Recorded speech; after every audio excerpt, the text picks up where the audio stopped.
Bismillahirrahmanirrahim. Alhamdulillahirabbil alamin. Wa sallallahu wasallam ala sayyidina Muhammad khatamin nabiyyin wa ala alihi washabihi ajma'in. Subhanaka la ilma lana illa ma 'allamtana innaka antal alimul hakim. Rabbi shrah li sadri wa yassir li amri wahlul 'uqdatam min lisani yafqahu qawli.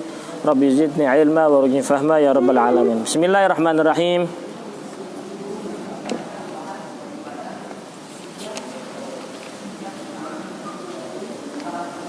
Qala Syekh al-Muallif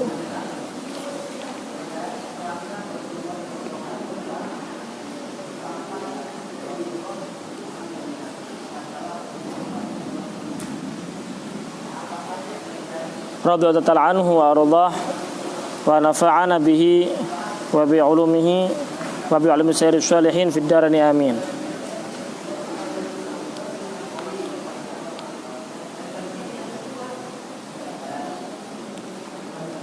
Kitab ini Matan al-Izzi kemudian disyarahkan oleh Imam Al-Kailani.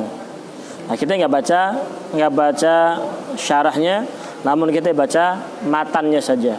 Matan Izzi, ya, bukan mantan Izzi, bukan matan Izzi. Salah, jangan dikasih nun, bukan mantan tapi matan, ya, Matan al-Izzi.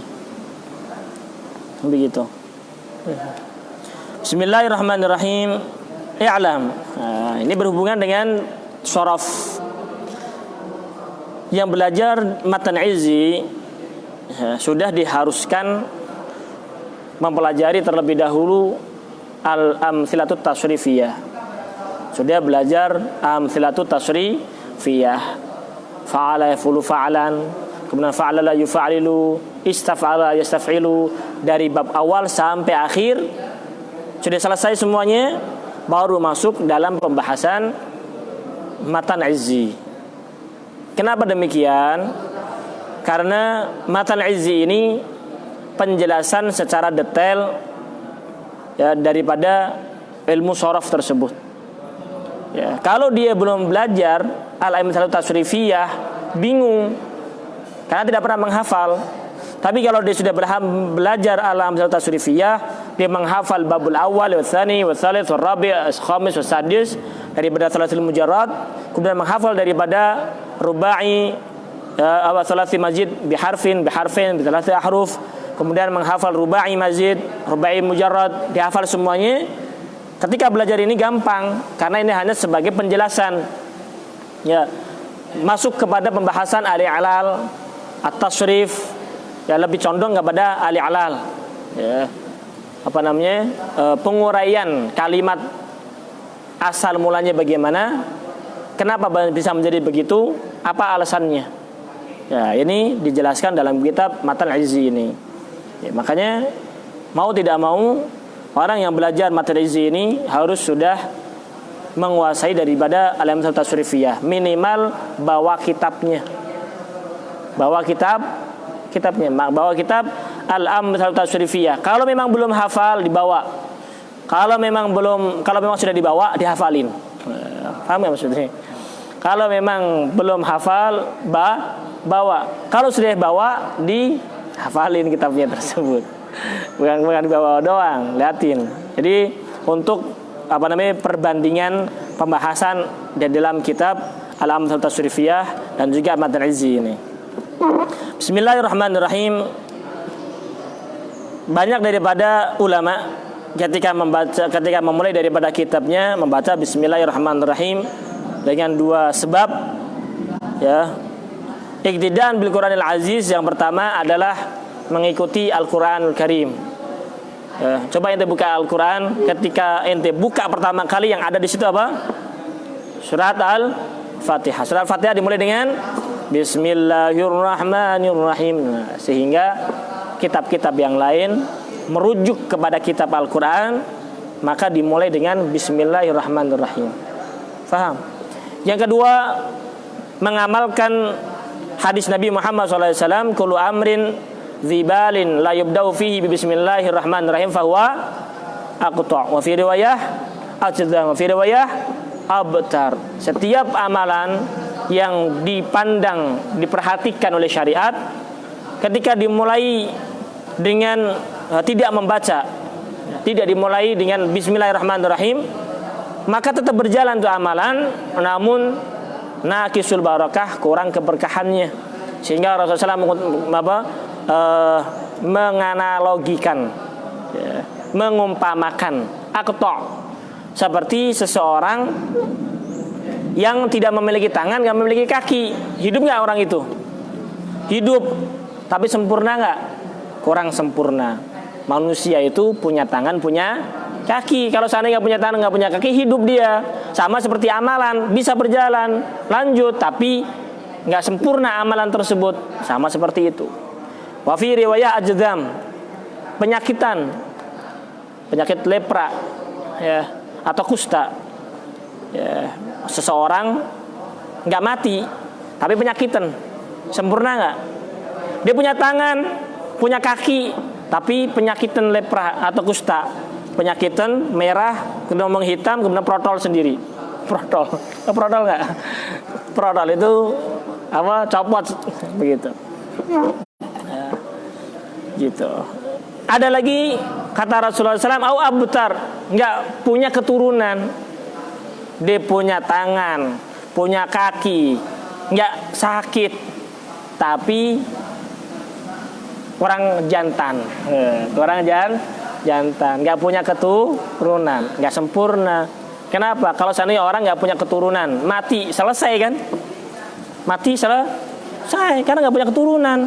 Tapi kalau seandainya dia punya keturunan, akan dilanjutkan kepada anaknya, awwaladin sholihin yad'u lahu. Meskipun dia meninggal dunia, tapi amalannya masih ada, pahalanya masih mengalir kepada orang tersebut karena mulai punya anak soleh. Begitu. Makanya dimulai dengan bismillahirrahmanirrahim. Apa harapan daripada al-musannif membaca bismillahirrahmanirrahim ini?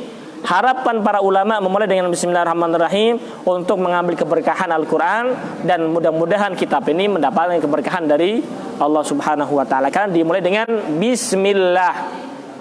Bismillah, dengan nama Allah. Jadi ketika membuat kitab ini bukan karena yang lain, bukan Bismil Hasan, bukan Bismil Husain, bukan Riyandi, bukan, tapi Bismillah, nama Allah, untuk Allah, bukan untuk manusia. Sehingga kalau dimulai karena Allah, maka akan langgeng perkara tersebut, ya. Perkara yang karena Allah akan langgeng. Tapi kalau yang karena manusia, ya, akan cetek, habis, ya. Karena manusia sekali dua kali selesai. Tapi kalau karena Allah Subhanahu wa ta'ala, setahun, 2 tahun, bahkan ratusan tahun masih ada kitab tersebut, manfaat. Karena tujuannya karena Allah. Bismillah, dengan menyebut nama Allah. Musahabat bismillahirrahmanirrahim, dengan berbarengan membaca bismillahirrahmanirrahim, nama Allah. Kemudian di dalam bismillahirrahmanirrahim ada ba, ada isim, ada Allah, ada Rahman, ada Rahim. Itu sudah dijelaskan di dalam kitab Nahwu, dijelaskan dalam kitab Fiqih, dijelaskan semuanya kan? Ya, begitu. Kalau tawdihul wadihat minal mushkilat, menjelaskan sesuatu yang sudah jelas, berarti itu mencari kesusahan. Ya. Tawdihul wadihat minal mushkilat. Ya, udah jelas, dijelas-jelasin lagi. Begitu. Faham gak? Kemudian bismillahirrahmanirrahim, hukumnya baca bismillah dijelaskan dalam kitab Fiqih. Nanti belajar kitab apa fikihnya? Safinatun Najah akan dijelaskan hukum membaca bismillah. Kemudian i'rab bismillahirrahmanirrahim, ta'aluknya kemana dan sebagainya akan dijelaskan dalam kitab Jurumiyah. Ya, Jurumiyah kan belajarnya. Kita apa sekarang? Jurumiyah kan dijelaskan. Kemudian ada yang perlu diperhatikan ketika Allah Subhanahu wa ta'ala memulai dengan bismillahirrahmanirrahim. Di situ ada nama Allah dan Asmaul Husna. Yang disebutkan oleh Allah Subhanahu wa ta'ala ada 2, Ar-Rahman dan Ar-Rahim. Ar-Rahman, Ar-Rahim. Ar-Rahman, Ar-Rahim. Kenapa bukan Bismillahil Wahidil Qahhar, Bismillahil Ghafuril Syakur? Masalah seperti itu. Kenapa Bismillahirrahmanirrahim? Ini ada rahasia besar. di dalam bismillah tersebut. Jadi untuk memberikan kefahaman dan pemberitahuan kepada seluruh manusia bahwasanya Allah Subhanahu wa taala Maha Rahman, Maha Rahim. Jadi yang terpikir di dalam benak manusia ketika membaca bismillahirrahmanirrahim, ketika membaca berarti kita berhadapan dengan Allah yang Maha kasih sayang, yang Maha penuh cinta kepada hambanya. Inna rahmati sabaqat ghadabi. Rahmatnya Allah Subhanahu wa taala itu lebih mendahului daripada kemarahannya Allah Subhanahu wa taala. Sehingga ketika tertanam di dalam benak manusia, dia akan muamalah dengan Allah dengan rasa cinta karena dia dicintai sama Allah Subhanahu wa taala. Begitu. Jangan sampai kita dicintai oleh Allah Subhanahu wa taala namun kita enggak mau cinta kepada Allah. Masa cintanya Allah bertepuk sebelah tangan? Ya, cintanya Allah bertepuk sebelah tangan. Bagaimana itu? Allah cinta kepada hambanya. Kenapa engkau nggak cinta, nggak membalas cintanya Allah Subhanahu wa taala? Begitu. Faham? Allah yang lebih mendahului cinta kepada hambanya. Kenapa cintanya Allah Subhanahu wa taala disia-siakan? Kenapa bertepuk sebelah tangan? Harusnya kita sambut dan cinta kepada Allah Subhanahu wa taala. Ahibbullaha lima yaghdukum bihi min ni'amih wa hibbuni li hubbillah wa hibbu ahla baiti. Cinta kepada Allah Subhanahu wa taala. Allah cinta kepada kita, kita cintai Allah Subhanahu wa taala. Allah memberikan nikmat kepada kita tanpa diputus, kita cinta kepada Allah Subhanahu wa taala, gunakan dengan sebaik-baiknya. Kemudian dalam bismillahirrahmanirrahim banyak faidah, banyak kalau bahasa kerennya khasiat atau khususiyah. Khasiatnya banyak kalau bahasa bahasa kerennya. Orang tuh kalau sudah dengan faidah khasiat apa khasiatnya? Khasiat. Begitulah pokoknya. Banyak khasiatnya. Ya. Gitu. Ada di dalam kitab I'anatul Talibin dijelaskan panjang lebar masalah khususiyah dan faidah bismillahirrahmanirrahim tersebut. Ya, biar siapa yang berzikir nama Allah, siapa yang berzikir nama Ar-Rahman Ar-Rahim, banyak mendapatkan keuntungan, mendapatkan penjagaan dari Allah Subhanahu wa taala, dan juga menjadi orang yang mahbub indallah, orang yang dicintai oleh Allah Subhanahu wa taala dan disayang oleh manusia kalau dia berzikir Ar-Rahman Ar-Rahim. Ya, sehingga manusia tunduk kepada orang tersebut, cinta kepadanya. Gitu. Lo cinta gak sama gue? Lo cinta gak sama gue? Begitu. Aduh. Paham ini? Bismillahirrahmanirrahim. I'lam. Nah, sekarang udah masuk pada pembahasan i'lam. I'lam itu ketahuilah. Harus ngerti, difahami, ya, ditelaah, dimurajaah, ya, di i'lam. I'lam berarti dari kata ilmu. Harus ente mengetahui dengan benar, bukan sangkaan doangan. Ya, paham? Nanti dalam kitab usul fikih dia dijelaskan ilmu itu apa.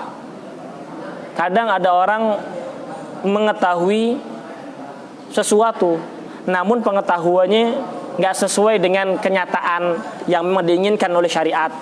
Ada namanya jahil murakkab, bodoh stadium 4. Begitu. Itu stadium bukan stadion, stadium 4. Gitu. Kalau nggak ngerti bilang nggak ngerti, mendingan daripada nggak ngerti bilang ngerti. Kalau ente nggak ngerti, ya gampang untuk dibenahin, diarahin. Tapi kalau ente merasa ngerti, susah. Kenapa? Ente merasa paling benar. Yang benar itu tafsiran saya, penilaian saya, pemahaman saya. Pemahaman lu beda perbedaan kan nggak harus. Nah, sehingga kesalahan dianggap kebenaran, sehingga tidak bisa menerima kebenaran dari yang lainnya. Ada ini disebut dengan jahil murakkab. I'lam anna tasrifa, kita berbicara masalah sorof. Berarti kita berbicara masalah ilmu sorof. Apa itu sorof? Apa itu tasrif? At-tasrif fil lughah secara bahasa adalah at-taghyir, perubahan kata, perubahan kalimat. Kalau dalam bahasa Indonesia, ya, tidur, ya, tidur, lagi tidur, sedang tidur, akan tidur, ini kan perubahan kalimat. Kalau bahasa Indonesia ada tambah-tambahannya, menidurkan, meniduri, meniduri, bukan niduri, salah san, begitu. Bahasanya begitu, tambahan. Tapi kalau bahasa Arabnya nggak perlu tambah-tambahan yang lain, tinggal perubahan daripada kalimat. Contoh nama asalnya dari kata naumun. Naumun itu tidur. Naumun atau julusun duduk. Itu kata. Kalau mengucapkan sedang duduk, ya jelisu. Sudah duduk, jalasa. Dia sekarang duduk, jalisun. Didudukin, majlusun. Begitu. Suruh duduk, ijlis. Nah, nanti ada beberapa kata, itu namanya perubahan dari naumun, dari kata inti, ya, kembali kepada masa lalu, masa akan datang, kemudian yang melakukan, itu namanya perubahan kalimat. Paham nggak? Itu namanya sorof. At-taghyir berbeda dengan i'rab. I'rab itu lugatan apa? Al-i'rab lugatan apa? At-taghyir. I'rab taghyir juga. Perbedaannya di mana? Bahasa Arab taghyir, perubahan. Perbedaannya kalau i'rab itu di akhir kalimat. Ya, Zaidun menjadi Zaidan, menjadi Zaidin. Itu namanya i'rab nahwu, itu berhubungan dengan nahwu. Yadhribu menjadi lan yadhriba, lam yadhrib. Ini berhubungan dengan nahwu. Tapi kalau berhubungan dengan shorof bukan begitu. Shorof tidak berbicara tentang yadhribu, yadhriba, lam yadhrib, bukan. Tapi shorof lebih condong berbicara masalah perubahan kalimat. Dari jalasa yajlisu julusan, qa'ada ya'udu qu'udan, nama yanamu nauman. Ah, itu perubahan shorof. Kok kemudian berbicara lagi shorof lebih spesifik? Tahu nggak ente spesifik? Lebih khusus lagi. Gitu. Nama memang ada kalimat nama. Kok dua doang nama? Pasti ini ada sesuatu yang dibuang ini atau diganti. Ternyata setelah diteliti, nama dari kata nawama, ikut wazan fa'ala. Kenapa ini nawama menjadi nama? Kok wawunya diganti? Nah, itulah berhubungan dengan shorof. Nanti ada i'lal, ya, perubahan kalimat. Jadi perubahan kalimat bukan di akhir kalimat, bukan. Kalau perubahan di akhir kalimat, harokatnya, ya, tanda-tandanya, itu namanya i'rab. Itu namanya i'rab dan juga berhubungan dengan nahwu. Tapi kalau shorof berhubungan dengan bentuk kalimat, perubahan kalimat, ya, dan juga kosakatanya lah. Katanya berubah. Jalasa ya jelisu, julusan, ya, wa majlasan fahuwa jalisun. Nah, itu namanya perubahan, namanya shorof. Atau lebih spesifik lagi masalah i'lal. Nama asluhu nawama, kok bisa menjadi nama? Ya, begitu. Apalagi qala asluhu qawala, kok bisa menjadi qala? Mana wawunya nih? Kemana? Ba'a aslinya baya'a, kok ya-nya nggak ada, sekarang menjadi ba'a. Nah, itu nanti akan dibahas yang detail di dalam kitab Matan Izzi. Ingat, Matan Izzi bukan mantan. Bukan tapi matan. Ya, nggak usah kasih nun. Mantan, enggak, matan. Matan Izzi. Nah. Secara khusus kitab Matan Izzi ini sudah ana bikinkan ringkasan, dan ada ringkasannya. Ini tulisannya 1-2, padahal 1 doang sebenarnya. Ya, tapi karena lembarannya lebih banyak kan dari awalnya. Ya udah deh kalau begitu bikin 2. Ya. Diringkas, tapi belum ditulis secara resmi di komputer, belum. Ini baru di tangan doang. Gitu. Nah, jadi sudah ada diagram, ya. Bagaimana? Terus pembahasan. Ya, ini perlu difotokopi atau perlu ditulis sebenarnya di komputer. Lebih gampang lagi, ya, ringkasan kitab daripada Matan Izzi. Ya, yang ditulis nih, ya, tulisan tangan. Gitu. Ahkamul mudhari. Makanya lebih gampang kalau ente mau belajar lebih gampang ini baca kitab ini. Matan Izzi. Khalasahnya. Kemarin belajar talkhis. Nah, ini talkhisan daripada kitab Matan Izzi. Baca ini kemudian dicocokin. Gampang banget. Kalau ente mau murajaah kitab ini susah. Gitu. Dijamin ente murajaah ini akan gampang mudah mempelajari kitab Matan Izzi yang ada. Paham? Gitu. Yang ntar fotokopi. Bukan copy paste, bukan. Nah, jadi kembali kepada permasalahan i'lam anna tasrif fil lughah at-taghyir. Ya. Sharaf at-tasrif. At-tasrif fil lughah adalah at-taghyir. Kalau as-sarfu at-taghayyur. As-sarf at-taghayyur, perubahan. At-tasrif at-taghyir. Perbedaan antara at-taghayyur wa at-taghyir. Beda. At-taghayyur sama taghyir. Ya, kalau taghyir berarti ghayyara yughayyiru taghyiran. Ya. Kalau taghayyur taghayyara yataghayyaru taghayyuran.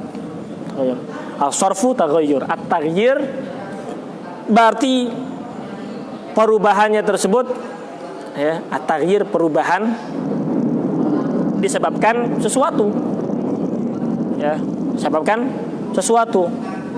Kenapa kok bisa jalasa? Kenapa bisa yajlisu? Kenapa julusan? Kemudian kenapa tadi kola, asalnya kowala kok bisa menjadi kola, ya, sawana menjadi sona. Nah, seperti itu. Wafis sina'ah, di dalam sina'ah atau di dalam istilahi, apa itu syaraf? Tahwilul aslil wahid ila amsilatin mukhtalifatin lima'anin maksudatin. Tahwil, merubah. Tahwil itu merubah.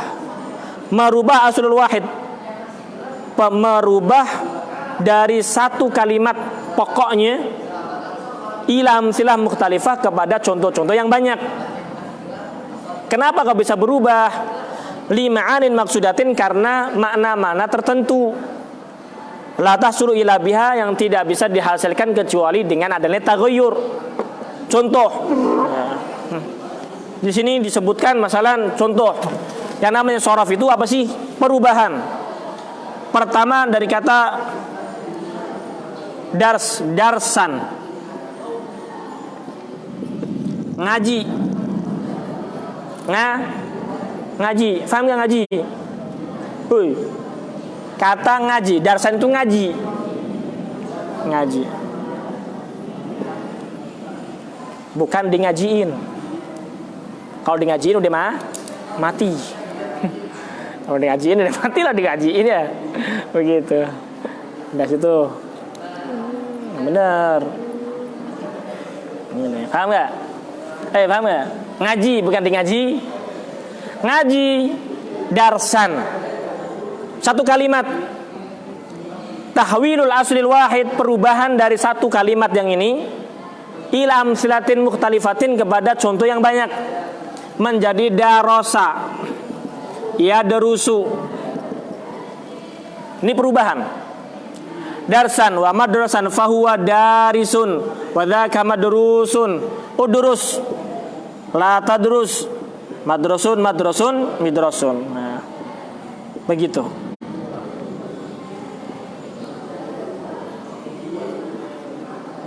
Ini perubahan dari satu kalimat, darsan. Maka para ulama berbeda pendapat, sebenarnya kalimat itu diambil dari kata fi'il madhi atau dari kata masdar. kata yang sesungguhnya itu dari kata masdar. Baru ada kata fil madhi, sedang makan. Kalau sudah makan, sedang makan, sudah belajar, sedang belajar, dari kata belajar, ngaji, ya.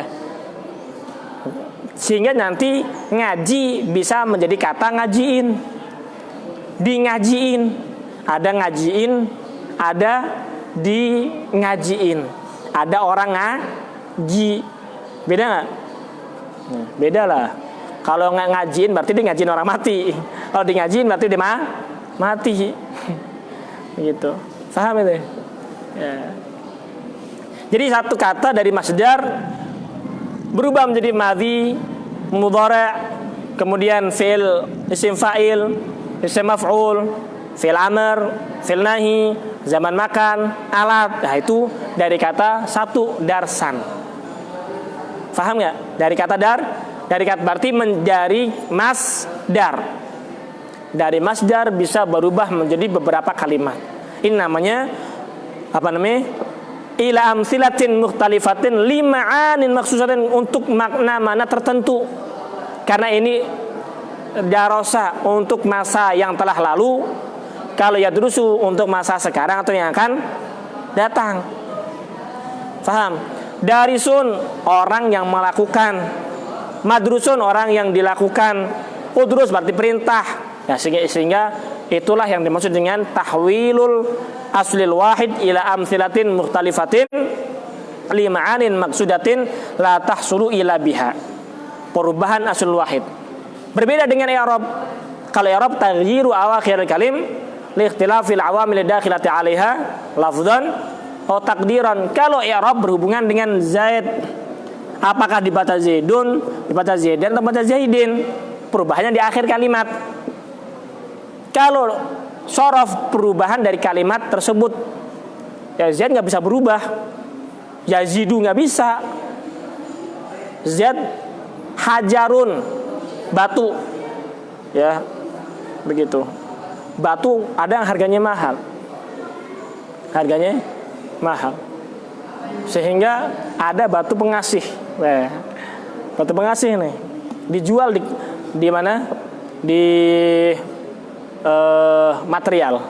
Ente beli itu batu, timpukin satu orang, ente akan dikejar ente. Ya, bukan dikejar karena cinta, dikejar mau dikebukin. batu bermasalah itu namanya. Begitu. Tapi dikejar kan, tapi ya begitu. Tapi dikejar. Batu, hajarun, batu. Hajarun nggak bisa berubah. Ya hajarun aja. Karena dia isim, biar ubahannya hajaron, hajarun, hajarin. Itu nggak bisa berubah. Paham gak? Paham itu? Nggak paham loh ya. Begitu. Paham ini ya? Kemudian la tahsulu illa biha lima'anin maksudatin, untuk makna-makna tertentu. Ya. Kalau bahasa Indonesia itu menggunakan tambahan. Bahasa Indonesia nih, makanya ente belajar bahasa Indonesia nggak? Itu belajar bahasa Indonesia. Ada tambahan me, ada tambahan an di belakang. Di dalam ilmu shorof sudah ada, nggak perlu tambah-tambahan. Ya, tambahannya bukan me, bukan an. Contoh nih ya. Contoh nih, lah, aduh, nggak bisa dihapus. Ya, seperti cintaku padamu nggak akan terhapuskan. Aduh, begitu jadi nggak bisa terhapus kan jadinya.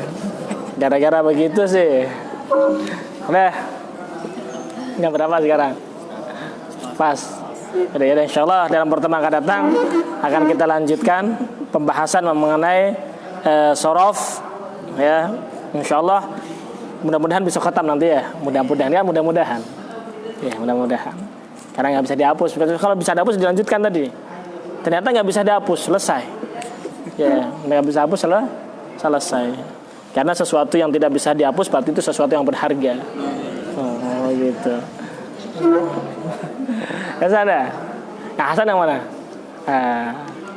Begitu. Allahu a'lam bishawab.